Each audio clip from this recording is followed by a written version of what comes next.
स्पर्धा परीक्षेच्या तयारीसाठी महाराष्ट्रातील सर्वोत्तम online platform Gyandeep academy Pune. महाराष्ट्रातील सर्वोत्कृष्ट शिक्षकांचे व्हिडिओ लेक्चर्स, PDF स्वरूपात नोट्स व प्रश्नपत्रिका उपलब्ध, तेही अगदी माफक फीसमध्ये. बॅच जॉईन करण्यासाठी आजच गुगल प्ले स्टोअरवरून ज्ञानदीप अकॅडमीचे ॲप डाउनलोड करा. अधिक माहितीसाठी संपर्क करा 95 11 28 04 65. नमस्कार. आता आपण आपल्या व्हिडिओ लेक्चरच्या शेवटचा जो एक व्हिडिओ लेक्चर आहे आपलं, ते आहे शेवटचा विषय असेल आपला जनरल स्टडीचा पेपर 4 आणि ओव्हरऑल पेपर 5 म्हणजे एसएचा पेपर पकडून तो आहे एथिक्स, इंटिग्रिटी आणि ॲप्टिट्यूड. तर यामध्ये मुळात म्हणजे जे आपल्या व्हॅल्यूज असतात, तुम्हाला आठवत असेल की आपण शाळेत असताना मूल्य शिक्षण नावाचा एक विषय आपल्या अभ्यासक्रमामध्ये होता. ठीक आहे. म्हणजे आता जी नवीन म्हणजे जे खूप यंग क्राऊड आहे, who is at the age of 21 to 25 or 26, तर ह्या लोकांच्या अभ्यासक्रमात कदाचित तो विषय नसेल, but those who have cross their 30s त्यांना हे लक्षात असेल की 30 वर्षाच्या टाइममध्ये म्हणजे त्यावेळेस अभ्यासक्रमामध्ये मूल्य शिक्षण हा खूप महत्वाचा घटक होता. आता MPSCनेही या घटकाला आपल्या याच्यामध्ये आणला आहे आणि मी Vinayak Gopal Bhosale, all India rank 366, Dnyandeep Mahesh Shinde सरांच्या ज्ञानदीप अकॅडमीच्या मंचावरती आपल्याला या विषयाची एक छोटीशी ओळख करून देणार आहे. कारण हा जो विषय आहे हा आपल्याला इतके दिवस आपल्याला माहिती होता, परिचयाचा होता, पण तो आपल्या अभ्यासक्रमात नव्हता किंवा तो आपल्या परीक्षेचा एक भाग नव्हता. म्हणून आता तो आपल्या परीक्षेचा भाग झाला असल्या कारणाने आपण त्याची एक छोटीशी ओळख करून घेऊया. तो असेल आता GS4 आणि ऑप्शनल याची निवड कशी करावी. ठीक आहे.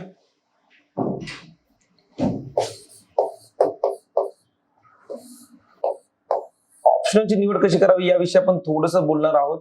आणि कारण प्रत्येक ऑप्शनलची निवड करताना त्याचा सिलेबस वगैरे ह्या सगळ्या गोष्टी असतील महत्वाच्या, तर आपण त्याकडे आपल्या लेक्चरच्या शेवटच्या भागामध्ये आपण जाऊया. सुरुवातीला आपण पाहूया की मी पुन्हा तुम्हा सर्वांना विनंती करेल की आपल्याकडे सिलेबसची कॉपी आपल्या डोळ्यांसमोर ठेवा. कारण म्हणजे मी जे काही सिलेबसचे टॉपिक्स तुम्हाला सांगणार आहे ते टॉपिक्स तुम्हाला महत्वाचे ठरतील ह्या गोष्टी म्हणजे ह्या गोष्टी कळण्यासाठी आणि याचा अर्थ लावण्यासाठी. ठीक आहे. मी तुमची आधीच माफी मागतो कारण हा जो विषय आहे हा मराठीमध्ये मी याचं ट्रान्सलेशन आतापर्यंत स्वतः कधी बघितलं नाही. कारण तो असंही वाचला तरी लक्षात यायचा आणि समजायचा. काही गोष्टी आपल्याला कळतात पण ते आपल्या शब्दात एक्झॅक्टली त्याचं ट्रान्सलेशन करता येत नाही. तर तसंच याचं आहे. तर म्हणून मी ह्या लेक्चर पुरतं इथून मागे मी खूप जास्त मराठीमध्ये वापर केलेला आहे. फक्त ह्या एथिक्स बाबत मी काही इंग्रजी शब्द वापरेल आणि त्याचा मला जो त्याचा अर्थ समजला तो तुम्हाला मी सांगण्याचा प्रयत्न करेल. तर यामध्ये असं म्हटलं गेलंय की हा विषय ऍक्च्युअली का आणला गेलाय, तर this is to test the candidates attitude and approach to issues related to integrity.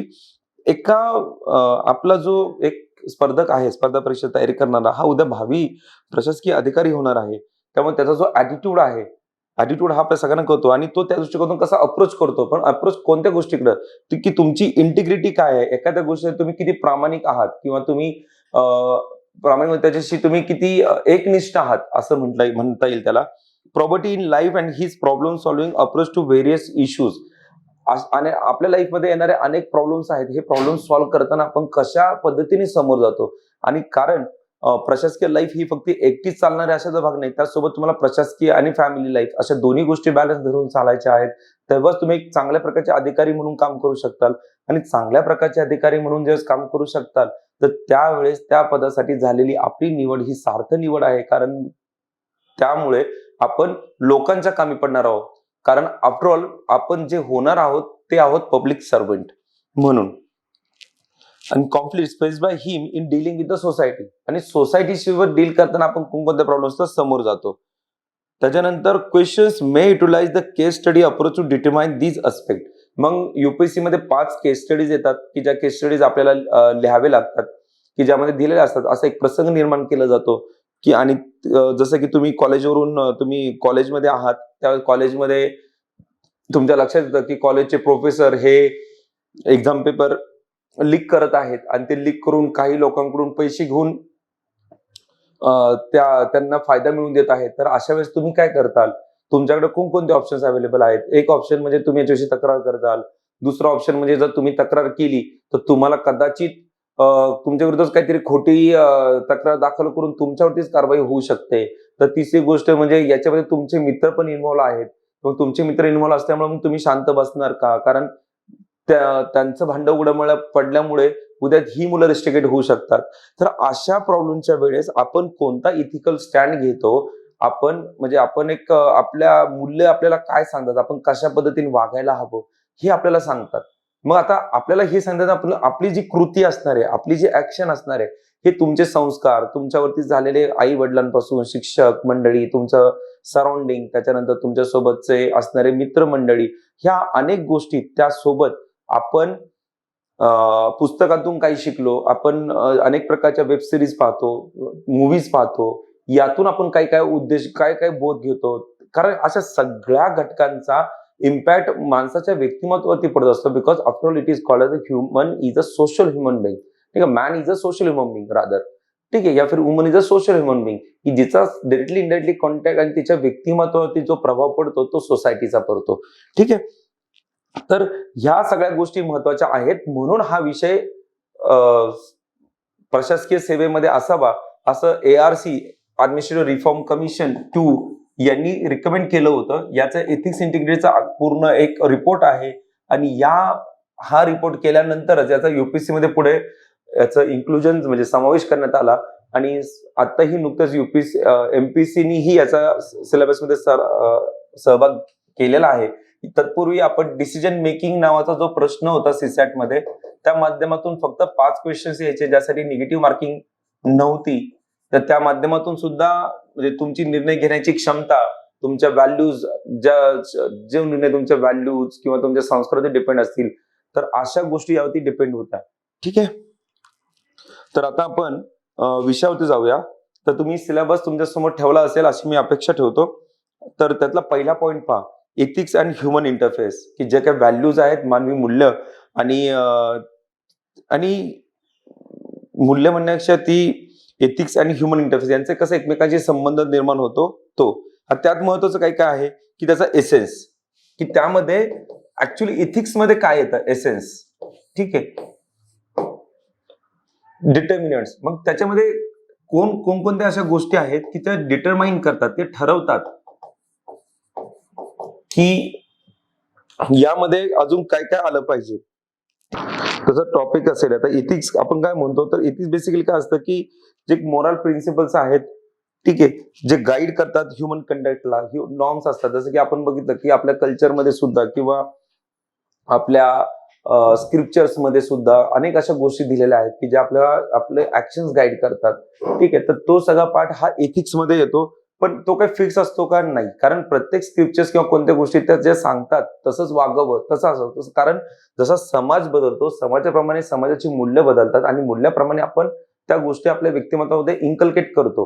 पूर्वी महिलांना एवढा स्कोप भेटत नव्हता, पण आता महिलांना तो स्कोप देण्यात येतो, because it is their right to life. ठीक आहे, आणि त्यांना समान वागणूक ही मिळायला हवी, इक्वॅलिटी ही असायलाच हवी, जी आपल्या संविधानाने आपल्याला दिलेली आहे. मग ह्या सगळ्या ज्या गोष्टी आहेत, तर डिटर्मिनंट मध्ये काय येऊ शकतं की अनेक सोशल म्हणजे काही पॉलिटिकल फॅक्टर्स येतात त्यामध्ये. ठीक आहे, त्यामध्ये पुन्हा इकॉनॉमिक फॅक्टर्स येतात. ठीक आहे, त्यामध्ये फॅमिली आली, यू युअर सेल्फ आला, जो यासाठी ठरवतो. ठीक आहे, तुमचे इव्हन टीचर्स आले, या फिर education, you can say that. ठीक आहे, त्याच्यानंतर तुमचे रिलीजन आलं की जो त्याच्याविषयी काही करतो. म्हणजे म्हणता आपली 6 पॉईंट झाले की याच्या डिटर्मिनंट्स मध्ये काय गोष्टी येऊ शकतात. आणि खूप सोपं आहे, याची भीती बाळगण्याचं काही कारण नाही. जर तुम्ही वाचता ना, तर तुम्हाला सगळ्यात आवडता विषय कदाचित हाच वाटू शकतो, कारण यात अवघड असं काही नाहीये.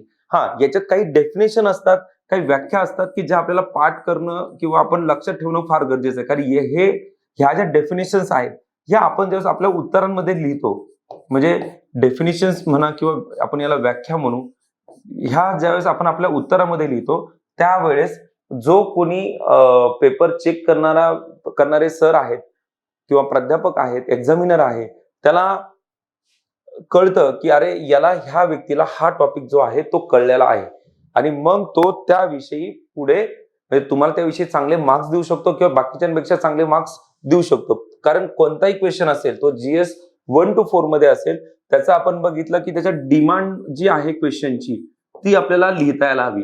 पण इथिक्स हा असा विषय आहे ना की ज्याच्यामध्ये फिक्स असं काही आन्सर नाहीये. जर आपण फक्त व्याख्या सोडल्या तर याचं फिक्स्ड असं काही आन्सर नाहीये.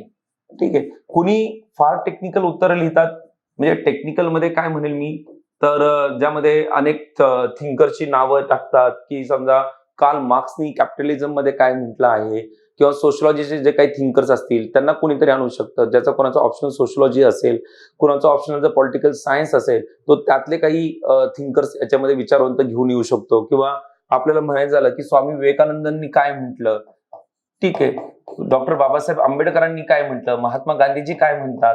तर असे अनेक जे काही विचारवंत आहेत त्यांचे जे व्हॅल्यूज आहेत, यांनी ज्या व्हॅल्यूज प्रीच केला, जसं गांधींची जर व्हॅल्यू म्हटली तर जसं गांधी ते 7 C's विषयी म्हणतात, ठीक आहे, तर हे आपल्याला माहिती असले पाहिजेत. किंवा स्वामी विवेकानंद सेल्फ मोटिवेशन किंवा पर्सनॅलिटी विषयी जास्त फोकस करतात. तर ह्या गोष्टी आपण विवेकानंदांच्या आपण आपल्या उत्तरामध्ये आणतो, किंवा स्वामी विवेकानंदांचा उल्लेख स्पष्टपणे आपण करू शकतो की ज्यामुळे तुमचं उत्तर हे चांगलं दिसणार आहे आणि त्या उत्तराचा फायदा तुम्हाला पुढे जाऊन चांगले मार्क्स मिळवण्यासाठी होणार आहे. तर दुसरा पुढचा प्रश्न येतो या ठिकाणी की व्हॅल्यूज. ठीक आहे, consequence of ethics in human actions. आता आपण जे लाईफमध्ये आपले जे इथिकल व्हॅल्यूज असतील आपल्या स्वतःच्या, जसं की मी प्रामाणिकपणा जपेल, मी इम्पार्शलिटी आहे की मी कोणाच्याही फेवर म्हणजे कोणालाही एका साईडला मी झुकलेला नसेल, की म्हणजे फॉर एक्झाम्पल मी एका पक्षाचा झेंडा घेऊन मिरवतोय, तर तसं नाहीये. माझ्यासाठी सर्व काही समान आहेत, कारण आपण अधिकारी म्हणून आपल्याला काम करायचं आहे. त्याच्यानंतर माझी जी निष्ठा असेल ती माझ्या ऑर्गनायझेशनच्या प्रती असेल, जे ऑर्गनायझेशनची मूल्य आहेत, जे आपलं संविधान आहे त्या संविधानाप्रती माझी ती निष्ठा असणार आहे. त्यानंतर पुढे जे येतं तो आहे डायमेन्शन्स ऑफ इथिक्स आणि ethics in a private life. आता ह्यामध्ये ना अनेक काही असे काही घटक आहेत, जसं की इथिक्स आणि मोराल्स याचे काही डेफिनेशन्स आहेत. ठीक आहे, ह्या डायमेन्शन्स मध्ये गोष्टी येतात. त्यानंतर इथिक्स आणि लॉ याच्यात काय डिफरन्स आहे, किंवा क्रायसिस ऑफ कन्सायन्स आहे, करेज ऑफ कन्व्हिक्शन आहे, किंवा याचे जे अप्रोचेस आपण इथिक्सला जे आपण अप्रोचेस करतो, ठीक आहे, तर ते अप्रोचेस मध्ये कोणकोणत्या गोष्टी येतात, की जसं की एक युटिलिटेरियन अप्रोच म्हणतो, की म्हणजे आपण त्याच्यामध्ये लोकवाद आपण म्हणतो, ज्याच्यामध्ये सगळ्या गोष्टी धरून जो सगळ्यांसाठी कॉमन असेल, ज्यामध्ये सगळ्या लोकांना विचारात घेऊन केला असेल, असा युटिलिटेरियन. म्हणजे हा it is not specific to some section but it is applicable to all section. तो सगळ्यांसाठी लागू पडतो असा तो युटिलिटेरियन असेल. किंवा काहींचा राईट अप्रोच असतो, राईट्सला काही महत्व देणारे लोक आहेत. किंवा काही लोक जसं जस्टिस, न्यायाला जास्त काही लोक महत्व देतात. किंवा काही सगळ्यांचं कॉमन गुड, जसं आपण म्हणतो की जे कम्युनलिझम होतं त्याच्या अगेन्स्ट मध्ये, किंवा कॅपिटलिझम होतं त्याच्या अगेन्स्ट मध्ये, जसं सोशलिझम आलं एक, की ज्याच्यामध्ये रशियाची जी होती की आपण सामाजिक गोष्टींना जास्त जोर देण्यात आला. गव्हर्नमेंटची जी ओनरशिप आहे कॅपिटल गुड्सवरची, किंवा बाकीच्या काही ज्या भांडवलशाही वस्तू असतील किंवा मार्केट असेल, याला जास्त जोर देण्यात आला. तर मग ह्या सगळ्या गोष्टींमध्ये महत्वाचं होतं कॉमन गुड अप्रोच, की जो सगळ्यांसाठी कामाला पडेल असा अप्रोच. किंवा व्हर्च्यू अप्रोच होता, तोही खूप कामाला आला. आता इथिक्सचे जर आपण थोडंसं टाईप्स बघितले तर त्याच्यामध्ये डिओन्टॉलॉजिकल इथिक्स असं म्हणतात वगैरे. तर डिओन्टॉलॉजी इथिक्स मध्ये कुठे आलं, इमॅन्युअल कांत आहे की ज्यांची ही फिलॉसॉफी आहे, किंवा गांधींनी पण हे वापरलं. आता हा शिकवण्याचा भाग येतो, मुद्दा येतो की जो आपण पुढे जाऊन ज्ञानदीप अकॅडमी आहे किंवा अजून काही कोचिंग इन्स्टिट्यूट आहे ज्याच्यामध्ये इथिक्सचे लेक्चर घेतले जातील. पण इथे मी फक्त ओळख देतो की ज्याच्यामध्ये डिओन्टॉलॉजीमध्ये काय म्हणतात की तुम्ही जर एखादी ऍक्शन घेतली तर ऍक्शन मध्ये तुम्ही कोणत्या मार्गाने ते ऍक्शन, म्हणजे कोणत्या मार्गाने तुम्ही ते यश मिळवलं किंवा तुम्ही ती गोष्ट कंप्लीट केली, ह्या दोन्ही गोष्टी मॅटर करतात. जस्ट नॉट द ऍक्शन किंवा जस्ट नॉट द एंड.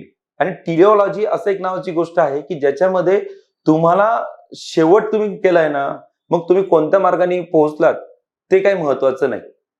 तुम्ही शेवट जर तुमचा चांगला असेल, तो जर बाकीच्या लोकांना उपयोगी पडणार असेल, तो जर हिताचा असेल, सामाजिक हिताचा, आणि त्यासाठी जर तुम्ही काही अनफेअर मीन्स जरी वापरले तरी पण ते चांगले आहेत. कारण का, त्याचं लार्जर गुड काय आहे की समाजाचा विकास होणार आहे.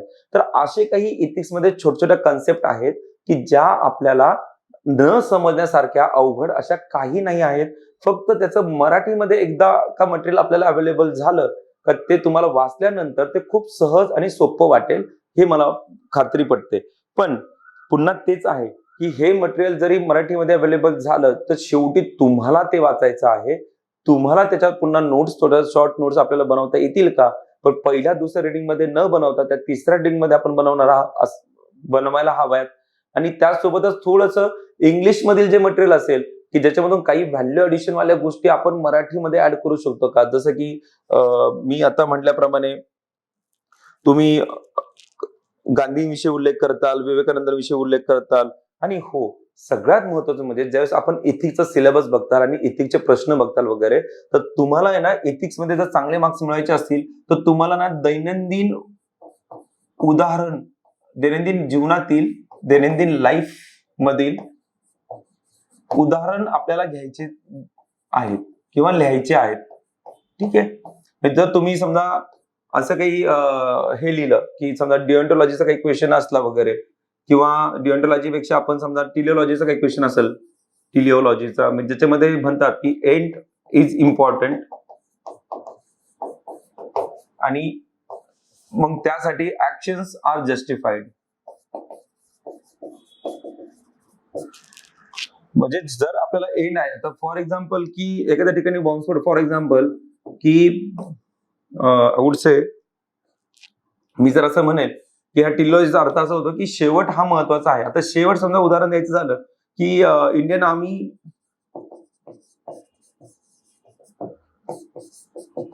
किल्ड 4-5 civilians who were, जे आपण मराठीत लिहूया, सॉरी इंग्लिशची सवय लागल्यामुळं माफ करा. तर आपण लिहिलं की इंडियन आर्मीनी 10 दहशतवाद्यांचा अंत केला, की असे 10 दहशतवादी की जे सिव्हिलियन्स मध्ये त्यांची गणना केली जाऊ शकत होती. ही ऍक्शन की होती इंडियन आर्मीची. आणि एंड काय होता, कारण ते एका ठिकाणी जो मोठा बॉम्ब ब्लास्ट करणार होते त्याच्यामध्ये 100 किंवा 1000 पेक्षा जास्त लोक, आपण 100च पकडूया किंवा 200-300 200 हे होतात, की ही लोक एवढे मृत्युमुखी पडले असते. मग ह्या 2000 लोकांना वाचवण्यासाठी जर 10 लोकांना मारण्यात आलं तर टिलिओलॉजी म्हणते की तसं ते चुकीचं आहे समजा, कारण लाईफ ऍक्च्युअली मॅटर करते. बट दहशतवादी असेल आणि देशाचा प्रश्न असेल तर ते जस्टिफाईड आहे. आणि ते का जस्टिफाईड आहे, तर कारण त्याच्यामुळे पुन्हा 100 किंवा 1000 लोक वाचणार आहेत. म्हणून टिलिओलॉजी हे सांगते. तर आपल्याला असं उदाहरण देऊन जे एखादी गोष्ट घडलेली आहे, रिअल आहे, ही आपण अशी उदाहरण, मी तर हे काल्पनिक उदाहरण दिलं, पण अशी काही उदाहरण आपल्याला देता आले तर आपण देण्यासाठी आपण निश्चित प्रयत्न करावा. त्याने आपल्या उत्तरामध्ये चांगले मार्क्स पडतील आपल्याला. मग आजकालचा जो म्हणजे सध्याचा जो ट्रेंड आहे की त्या ट्रेंड मध्ये आपण पाहिलं की ह्युमन आणि अॅनिमल हे खूप कॉन्फ्लिक्ट होत चाललंय, की त्याच्यामध्ये सुद्धा, किंवा आपण इन्फ्रास्ट्रक्चरच्या नावाखाली जंगलाचे जंगले साफ करत चाललेले आहे आणि त्या जंगलात त्यामधून जे प्राण्यांचे जे राईट्स आहेत ते होतात, त्याला अॅनिमल इथिक्स म्हणतो आपण. तर हाही विषय आहे. किंवा जो निसर्गाचा नाश होत आहे त्यासाठी एन्व्हायरमेंट इथिक्स आहे. तर ही एक गोष्ट आहे. किंवा आजकाल बायोलॉजिकल वॉरफेअर होतं म्हणून बायो इथिक्स पण आहे की ज्याचा वापर होतो.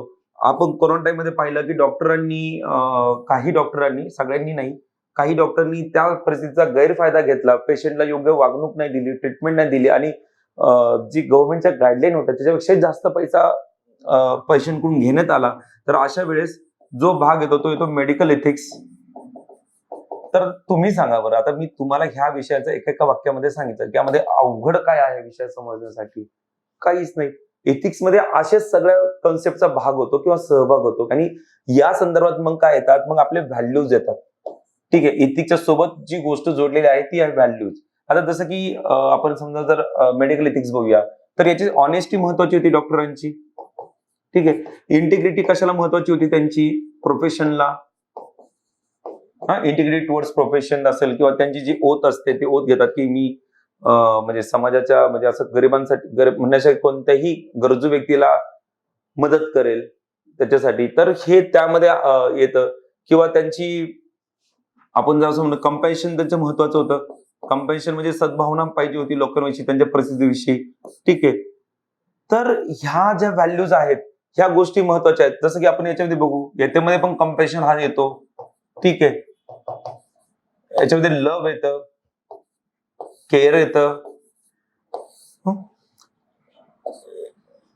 पुन्हा याच्यामध्ये म्हणजे अजून ज्या अशा सर्व काही व्हॅल्यूज, ज्या व्हॅल्यूज आपल्याला त्या विषयाशी कनेक्ट करू शकतात आणि त्या गोष्टी याच्यामध्ये लावू शकतात. मला युपीएससी मध्ये GS4 या विषयामध्ये 101 एवढा स्कोर मला मिळवता आला, की जो एक अगेन थोडासा डिसेंट स्कोर आहे. कारण इथिक्स मध्ये तसे मार्क्स मिळत नाहीत असं एक साधारण आम्हाला ऐकायला भेटतं, बट मला एवढे मार्क्स त्यामध्ये मिळवता आले. असो, नेक्स्ट बघूया आपण की जसं की ह्युमन आपण बघूया, इथिक्स आणि ह्युमन इंटरफेस आपण पाहिलं तर ethics in private and public relationship हा एक टॉपिक आहे. तर प्रायव्हेट आणि पब्लिक रिलेशनशिप मध्ये कंडिशन अशा काही वेगळ्या असणार आहेत का? काही नाही. जर आपण वेगळ्या असं काही असतं, इथे फक्त जे ऑर्गनायझेशनल इथिक्स येतं,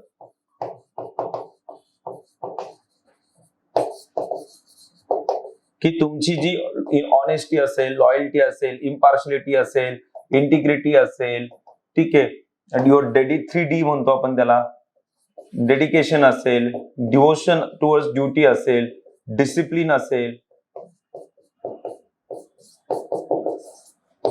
ठीक आहे. अशा अनेक व्हॅल्यूज ह्या ऑर्गनायझेशन इथिक्सच्या रिलेटेड असतात, ज्या पब्लिक रिलेशन मध्ये तुम्हाला काम मिळतं. आणि त्यात जर प्रायव्हेट मध्ये म्हटलं तर मी इथे पुन्हा 3D टाकतो, की डेडिकेशन असेल तुमच्या स्वतःच्या लाईफ मध्ये तुम्हाला काही मिळवण्यासाठी, डिवोशन असेल towards your family, towards your duties, ठीक आहे, आणि डिटर्मिनेशन असेल की जे तुम्हाला काही मिळवायचं असेल.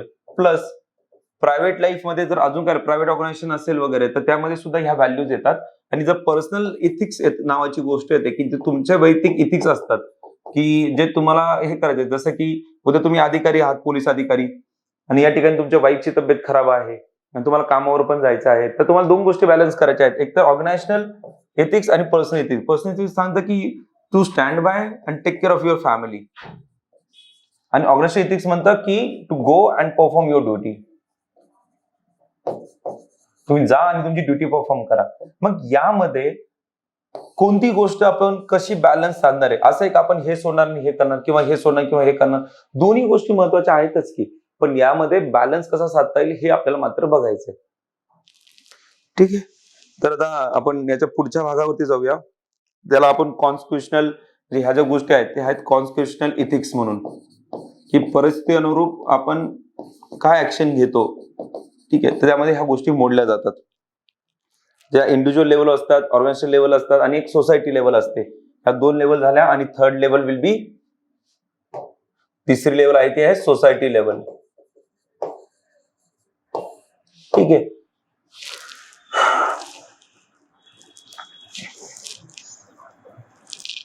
आता पुढचं जे येतात की जसे की आहे human values and lessons from the live and teaching of the great leaders. आता व्हॅल्यूज हा एक इम्पॉर्टंट भाग आहे, त्यातले आपण काही फक्त व्हॅल्यूज इथं समोर बघितल्या. याच्यामध्ये नोलन प्रिन्सिपल येतात. ठीक आहे. हे मोस्ट फ्रिक्वेंटली क्वेश्चन विचारला जातो युपीएससी मध्ये किंवा एमपीएससी मध्ये पण. त्याचे 7 प्रिन्सिपल्स आहेत, ते लक्षात ठेवण्याची जर ट्रिक म्हणलं आपण, त्याला आम्ही शुलाई असं लक्षात ठेवायचो. ठीक आहे. प्रत्येकाचं काहीतरी वेगळं असं लक्षात असू शकतं, बट शुलाई म्हणजे काय? S for selflessness, H for honesty, O for objectivity. त्याच्यानंतर पुढचा जो एल फॉर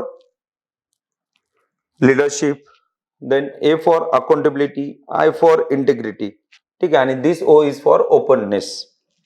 तर अशा ह्या व्हॅल्यूज आहेत. ह्या आता याच्यामध्ये जर सेल्फलेसनेस म्हणजे निस्वार्थीपणा, एच फॉर ऑनेस्टी प्रामाणिकपणा, त्याच्यानंतर आपण म्हणलो ओपननेस, ऑब्जेक्टिव्हिटी, की तुम्ही तुमच्या विषयाशी म्हणजे किती स्पेसिफिक राहता आणि किती ते चांगल्या पद्धतीने तुम्ही ते अचीव्ह करता. लॉयल्टी पुन्हा प्रामाणिकपणा, किंवा अकाउंटेबिलिटी की तुम्ही त्याला कसे जबाबदार आहात. इंटिग्रिटी तुम्ही किती एकनिष्ठ आहात. या गोष्टी. ओपननेस म्हणजे तुम्ही ते किती पब्लिकशी त्या गोष्टी डिस्कस करू शकता. ठीक आहे. या गोष्टी, because openness to a some extent is accepted, but if you are disclosing the important and sensitive information, then it will be like की ते तुमच्या ऑर्गनायझेशनल किंवा तुमची जी संस्था आहे त्याला इम्ब्रिच केल्यासारखं आहे. ठीक आहे. तर हे विषयामध्ये जाताना तुम्ही त्याचे pros and cons, plus and negative points असे दोन्ही पॉईंट्स बघताल. आता आपण एक पुढचा पॉईंट होता त्यामध्ये की lessons learn from the life and teaching of the great leaders. मग त्यामध्ये पर्सनॅलिटी आल्या, Mahatma Gandhiji, doctor Babasaheb Ambedkar, Swami Vivekananda, Abraham Lincoln, Nelson मंडेला, मदर तेरेसा, अनेक असे जे आपल्या सिलेबसमध्ये आपण बघितल्यात अशा अनेक लोकांविषयी आपल्याला माहिती द्यायची आहे. आणि पुढचा जो पार्ट आहे तो येतो की रिफॉर्मर्स अँड ऍडमिनिस्ट्रेटर. हे पण आपल्याला माहिती आहे, इतिहासामध्ये आपण शिकलो आहोत. रोल ऑफ फॅमिली जे आपल्यामध्ये अनेक गोष्टी आणते. Role of society and educational institutions in inculcating these values.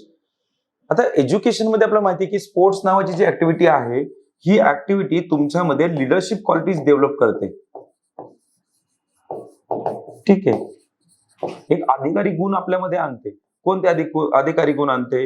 एक तर म्हणजे आपल्यामध्ये इट मेक यू करेजियस, तुम्हाला धाडशी बनवते. ठीक आहे. पेशन्स आणते, धैर्यशीलपणा आणते. ठीक आहे. प्लॅनिंग आणते आयुष्यामध्ये, म्हणजे नीटनेटकापणा, सुसूटितपणा, वेल ऑर्गनाइज, म्हणजे तुम्ही चांगल्या पद्धतीने ऑर्गनाइज करू शकता, एक वेल ऑर्गनायझर बनवते. त्याच्यानंतर तुम्ही इनिशिएटिव्ह घेता गेम्समध्ये खेळताना, म्हणजे पहिलं पाऊल तुम्ही टाकता, त्यामध्ये सुरुवात करता चांगल्यानी. अशा अनेक प्रकारचे गुण तुमच्यामध्ये ती गोष्ट आणते. आणि सगळ्यात महत्वाचं म्हणजे टीम स्पिरिट. ठीक आहे. की तुम्हाला सांघिक जी भावना असते, टीम सोबत काम करण्याची, ग्रुप सोबत काम करण्याची, ह्या गोष्टी एज्युकेशन लेवलला तुमच्यामध्ये येतात. ओबिडियन्स येतं, डिसिप्लिन येतं, पेशन्स येतं, पंक्च्युअलिटी येते. सगळ्यात महत्वाच्या गोष्टी आहेत ह्या आयुष्यासाठी. तर ह्या सर्व गोष्टी आणि ह्या सर्व व्हॅल्यूज आपल्याला एज्युकेशन लेवलला किंवा सोसायटी लेवलला पण शिकायला भेटतात. आणि ह्याच विषयी ज्यावेळेस एखादा क्वेश्चन होतो त्यावेळेस आपल्याला काही आपले मत मांडावं लागतात. आणि त्याचा आधार आपण, असे काही थिंकर्स आहेत, ह्या थिंकरचा आधार घेऊन आपण हे काय आपलं मत मांडू शकतो. ठीक आहे. पुढचा जो टॉपिक आहे त्यातला तो आहे aptitude and foundational values for the civil services. आता यामध्ये ऍप्टिट्यूड आणि ऍटिट्यूड ह्या दोन गोष्टी आहेत. आणि ऍप्टिट्यूड आपल्यामध्ये येण्यात, जसं सिव्हिल सर्व्हिसेस जो सीसॅटचा एक पेपर असतो तो आपल्यामध्ये ऍप्टिट्यूड आणतो, तो ऍटिट्यूडचा नाही, तो ऍप्टिट्यूड आणण्याचा प्रश्न आहे.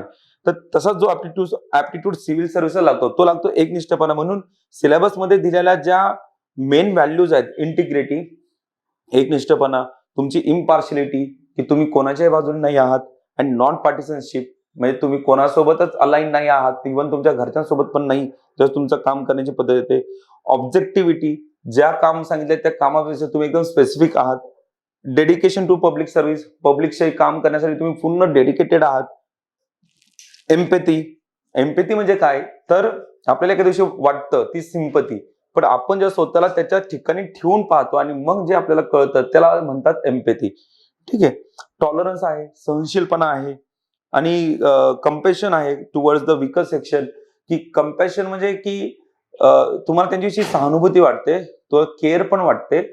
आणि मग त्या ठिकाणी म्हणजे तुम्ही त्यांना असं बुली करत नाही, म्हणजे तुम्ही त्यांना असं नाव ठेवत नाही, तुम्हाला त्यांच्या परिस्थितीत जाणीव पण होते, ते परिस्थिती जाणवते. That is all about compassion. ठीक आहे.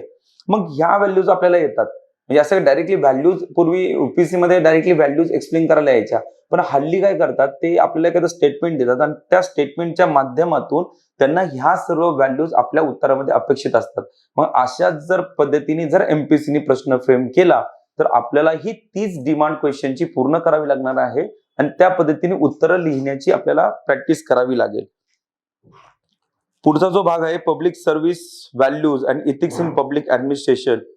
तर हा खूप सोपा पाठ आहे, त्यामध्ये असं अवघड असं काही नाहीये, कारण it talks about the status and problems जे काही असतात पब्लिक आणि सिव्हिल सर्व्हिसेस मध्ये. सध्या जर आपण पाहिलं की उदासीन सरकार म्हणतो आपण, आणि जे काही काम आपल्याला, म्हणजे आपण जस्ट टू ब्लेम आपण म्हणतो की काम करत नाहीये वगैरे, भ्रष्टाचार खूप आहे वगैरे, किंवा सध्या सरकारी ज्या योजना आहेत त्या गरिबांपर्यंत पोहोचत नाही आहेत.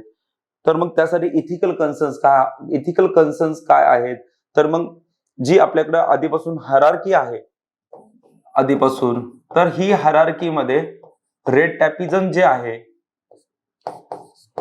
की ज्यामध्ये फाईल फक्त ह्या टेबलावरून त्या टेबलावर फिरतात आणि ज्याच्यामध्ये करप्शन वाढतं.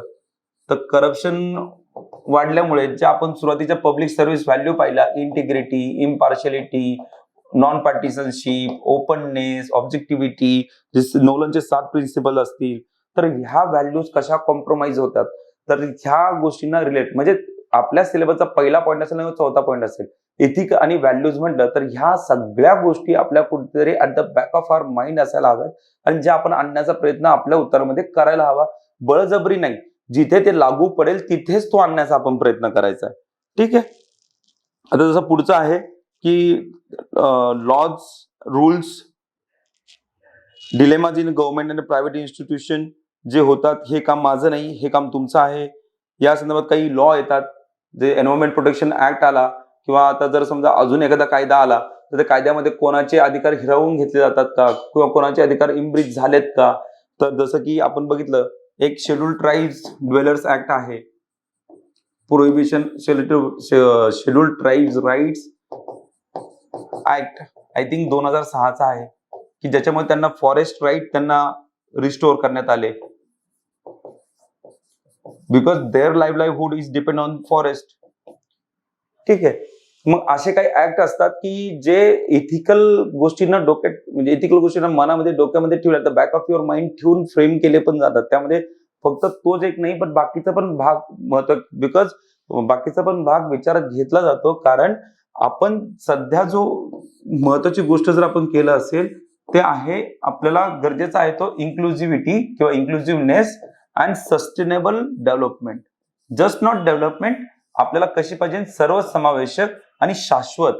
ही आहे सस्टेनेबल म्हणजे शाश्वत, इन्क्लुझिव्ह म्हणजे सर्वसमावेशक. आपल्याला असा विकास हवाय. मग हा विकास आणण्यासाठी हा विषय खूप मदतीचा ठरू शकतो, कारण तो व्यक्तिमत्वावरती जोर देणार आहे एका व्यक्तीच्या. तर त्याच्या थॉट प्रोसेसला बघणार आहे, त्याला जज करणार आहे आणि त्यावरती ठरणार आहे की तो एक प्रशासकीय चांगला अधिकारी होऊ शकतो का. म्हणून ह्या विषयाला आवडीने घ्यावं, लक्षपूर्वक ऐकावं, समजून घ्यावं. म्हणजे हा विषय आपल्या व्यक्तिमत्वामध्ये जर उतरला तर आपण खूप चांगल्या पद्धतीने उत्तर लिहू शकतो. आणि त्यातच पुढचे काही टॉपिक्स आहेतच, ethical governance, strengthening of ethical and moral values in the governance. हे आपण कशा पद्धतीने व्हॅल्यूज इम्प्रूव्ह करू शकतो. मग त्यासाठी आपण डिजिटल टेक्नॉलॉजीचा वापर करू शकतो. विपश्यना सारखे जे कोर्सेस आहेत या माध्यमातून सरकारी कर्मचारी अधिकाऱ्यांना काही गोष्टी प्राप्त मेडिटेशनच्या माध्यमातून किंवा अजून त्यात काही जे टीचिंग असतात त्यातून हेल्प होते. त्यानंतर काही कोड ऑफ कंडक्ट असतात, स्टँडर्ड ऑर्डर प्रोसिजर असते गव्हर्नमेंटची, किंवा सिटीजन चार्टर आहे की ज्या माध्यमातून काही गोष्टी दिल्या जातात, तर कळू शकतं, त्यातून फायदा होऊ शकतो. लॉज मध्ये आपण राईट टू इन्फॉर्मेशन ऍक्ट म्हणू शकतो, ज्यांनी करप्शनला आळा बसू शकतो. म्हणजे थोडक्यात GS 1 to 3 अगेन यातल्या काही काही जे पॉइंट्स आहेत, ज्या गोष्टी GS 4 मध्ये हेल्पफुल होणार आहेत, त्या गोष्टींना आपल्याला इकडे आणायचंच आहे, त्याला विसरायचं नाही आहे. ठीक आहे. तर तुम्हाला शक्य झालं तर ARC ची जी रिपोर्ट आहे एथिकल गव्हर्नन्सची, ARC ऍडमिनिस्ट्रेटिव्ह रिफॉर्म कमिशन 2 ही इंग्लिश मध्ये आहे. ही रिपोर्ट आपण वाचता आली तर प्लीज वाचावी, कारण ही रिपोर्ट मध्ये अनेक असे काही गव्हर्नमेंटचे पॉइंट्स आहेत की जे दिलेले आहेत किंवा तो कसं करायचं हेही यामध्ये दिलेलं आहे. पुढे येतं प्रॉपर्टी इन द गव्हर्नन्स, म्हणजे concept of public service. Public service कशा प्रकारची असायला हवी हे यामध्ये सांगण्यात आलं आहे. Philosophical basis of governance and property, information sharing and transparency in the government. आपण जे थोडं वेळ डिस्कस केलं, राईट टू इन्फॉर्मेशन, तो इथे आहे. कोड ऑफ एथिक्स आहे की एथिक्सचा कोणकोणत्या व्हॅल्यूज ह्या एका गव्हर्नमेंट इन्स्टिट्यूशन मध्ये किंवा ऑर्गनायझेशन मध्ये महत्वाच्या असायला हव्यात, ह्याही यामध्ये कव्हर केलेल्या आहेत. Code of conduct, citizen charter, work culture, एका ऑर्गनायझेशनचं वर्क कल्चर कसं असायला हवं, क्वालिटी ऑफ सर्व्हिस डिलिव्हरी, ते करण्यासाठी कशा पद्धतीने करायला हवी ती. ठीक आहे. Utilisation of the public funds, हे आपल्याला माहिती आहे खूप गरजेचं आहे. नाही तर ब्रिज बांधला जातो, त्याची गरज नसते, मग तो तोडला जातो, मग नवीन पुन्हा ब्रिज उभारतो. जसं आधी BRTची गरज वाटली म्हणून BRT बनवण्यात आली, पण BRT नंतर मेट्रो आली म्हणून BRTची जी जागा होती ती पुन्हा तोडण्यात आली, तिथे आता मेट्रोचे पूल उभे राहिले. तर मग हा वेस्ट ऑफ फंड होऊन जातो. म्हणून युटिलायझेशन ऑफ पब्लिक फंड कसं होऊ शकतं. आणि मग चॅलेंजेस ऑफ द करप्शन. आता ह्या पॉइंट्सला जर आपण चांगल्याने केलं जसं मला माझ्या मुलाखतीमध्ये विचारण्यात आलं होतं की ब्युरोक्रेसीमध्ये करप्शन एवढं जास्त का आहे, किंवा मग तुम्ही त्याला एंड करण्यासाठी काय करू शकता. किंवा मला तिसरा प्रश्न असाही होता की तुम्हाला असं वाटत नाही का की करप्शन आपल्या डीएनए मध्ये इनहेरंट आहे म्हणून. तर मग अशा क्वेश्चनची उत्तर देण्यासाठी मग आपण अडखळत नाही. आपण इथे कुठेतरी चांगल्याने केलं असतं, कुठेतरी आपण आपले विचार मांडलेले असतात, डेव्हलप केलेले असतात, आणि मग मुलाखतीसारख्या ठिकाणी अचानक हा जर अनएक्सपेक्टेड क्वेश्चन आहे की तुला वाटत नाही का दिस इज इनहेरिट इन डीएनए, आपण काय फक्त नाही म्हणून शांत बसणार आहे का अशा प्रश्नाला? निश्चित नाही. तुम्हाला त्याच्या सपोर्टमध्ये किंवा तुमचा जो स्टँड आहे त्याला थोडं बोलण्यासाठी, त्याच्या सपोर्टमध्ये तुम्हाला ऍटलीस्ट पुढे 2 ते 3 वाक्य ही बोलावी लागणारच आहेत. पण त्याच्यासाठी हा विषयाचं ज्ञान, विषयाची समज, तुमची आवड, ह्या गोष्टी तुम्हाला पुढे जाऊन मदत करणार आहेत. मग त्याचा पुढचा जो बी पार्ट आहे इंटरपर्सनल स्किल्स, त्याच्यामध्ये ऍटिट्यूड हा खूप म्हणजे ऍटिट्यूड मदत कसा करतो एखाद्या व्यक्तीला. जर तुमचा एखादा ऍटिट्यूड असतो बघण्याचा वगैरे किंवा एखादी गोष्ट करण्याचा, हा ऍटिट्यूड ठरवतो लाईफमध्ये की आपण कोणत्या म्हणजे प्रयत्नांना, म्हणजे जसं की आपण इगोला जर मध्ये आणलं तर आपल्याला अपयश पचत नाही किंवा आपल्याला चुका स्वतःच्या ऍक्सेप्ट करता येत नाही. ठीक आहे, हा तुमचा ऍटिट्यूड आहे, त्याला फॉल्स ऍटिट्यूड म्हणतो आपण. आणि एक राईट ऍटिट्यूड असतो. आपण खूप लोक टाकतात की माय टर्म्स, माय कंडिशन, माय लाईफ, माय समथिंग समथिंग, खूप भारी भारी असे कोट्स असे त्या टी शर्ट वरती लिहिलेला आपण घालतो, विथ प्राऊडली आपण ते फील करतो, आणि ते करावं, मला त्याविषयी काही म्हणायचं नाही.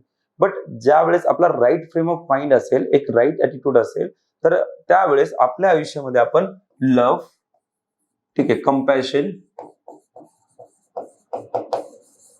ठीक आहे, सेल्फलेसनेस, जे नोलनेक प्रिन्सिपल आहे, ठीक आहे, हे असे जे, किंवा एम्पॅथी,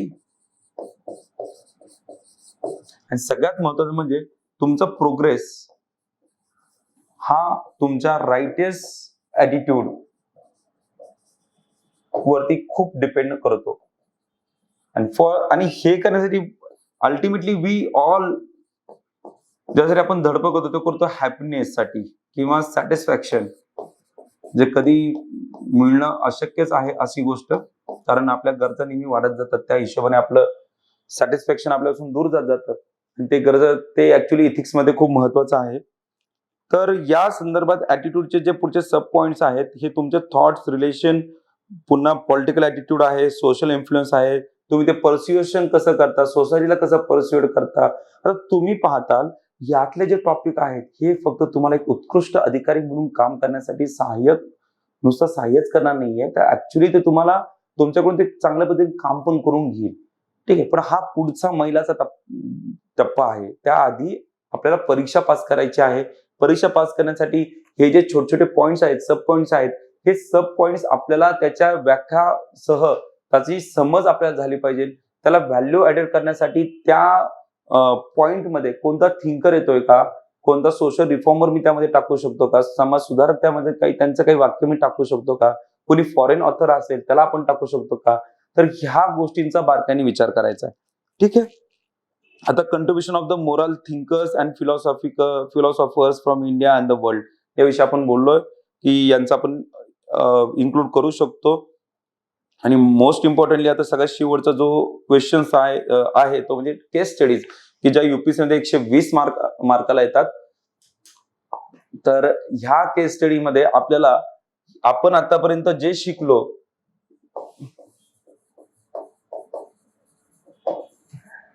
हे एका प्रॉब्लेमच्या मार्फत आपल्याला एक केस आपल्यासोबत, मी जसं सुरुवातीला सांगितलं केस स्टडी काय होती त्या मुलाची, शाळेतील कॉलेजमध्ये शिकणाऱ्या, मग त्याला एक विशेष मांडणी असते की आपल्याला जे प्रॉब्लेम आहे किंवा जे सध्या केस आहे त्या केसचा आपण एक इंट्रो देतो की सध्या माझ्यासमोर असे क्वेश्चन्स आहेत.